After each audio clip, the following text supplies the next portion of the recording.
Bismillahirrahmanirrahim. Qala mu'alifu rahimallahu ta'ala wa nafa'ana bihi wa bi'ulumihi fi dharaini. Amin ya rabbal alamin. Dalam kitab Riyadhul Nadroh diterangkan, Ma'dan bin Abu Tholha berkata bahwa Umar menyampaikan khutbah pada Jumat setelah kepulangannya dari melaksanakan ibadah haji. Dia berkata, "Aku bermimpi dan menganggap itu adalah pertanda akan tibanya ajalku. Aku bermimpi seakan-akan seekor ayam jantan mematukku 2 kali. Sesungguhnya orang-orang menyuruhku untuk mengangkat seorang pengganti, dan Allah tidak akan menyia-nyiakan agama dan kekhalifahannya yang telah mengutus nabinya dengan mengusungnya. Jika ajal menjemputku, urusan ini diserahkan kepada syura atau musyawarah di antara 6 orang yang ketika Nabi meninggal, beliau telah ridho kepada mereka. Maka siapa saja di antara mereka yang berbaiat, hendaklah kalian dengar dan taati. Sesungguhnya aku mengetahui akan ada orang-orang yang akan mengacaukan urusan ini, dan aku yang akan memerangi mereka dengan tanganku atas dasar Islam. Mereka itulah musuh-musuh Allah, orang-orang kafir lagi sesat. Demi Allah, aku tidak akan meninggalkan sesuatu yang lebih penting bagiku daripada al-galalah, atau seseorang yang meninggal dan tidak meninggalkan ayah serta anak." Amr bin Maimun berkata, "Tidak ada jarak antara aku dan Umar kecuali Ibnu Abbas ketika Umar terluka. Sudah menjadi kebiasaan Umar jika masuk masjid, dia berdiri di antara barisan sholat dan berkata, 'Luruskanlah barisan kalian.' Jika telah lurus dan tidak ada lagi celah di antara mereka, dia akan maju sebagai imam dan mulai bertakbir.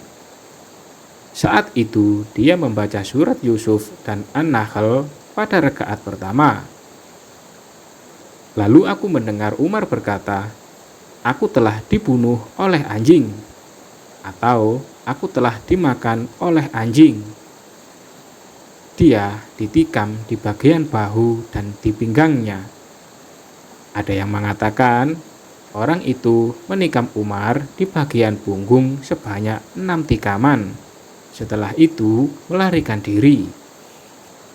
Tidaklah dia melewati orang-orang di kiri dan kanannya, kecuali dia menebaskannya hingga melukai 13 orang, dan 9 diantaranya meninggal dunia. Tatkala Abdurrahman bin Auf melihat hal itu, dia melemparkan mantel lebar ke tubuh Abu Lu'lu'ah untuk menangkapnya. Ketika yakin dirinya akan tertangkap, Abu Lu'lu'ah pun membunuh dirinya sendiri. Umar kemudian memegang tangan Abdurrahman bin Auf dan menyuruhnya untuk maju menggantikannya sebagai imam. Orang-orang yang berada di sekitar Umar melihat dengan jelas kejadian yang aku lihat.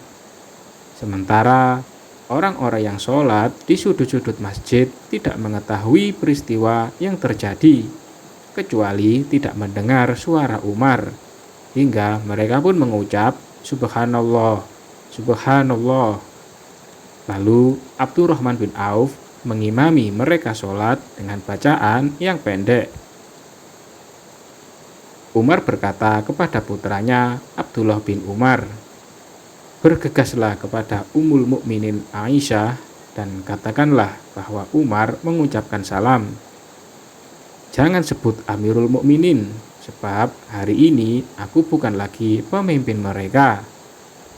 Katakanlah kepadanya bahwa Umar bin Khattab meminta dimakamkan bersama 2 sahabatnya, yakni Rasulullah, dan Abu Bakar As-Siddiq.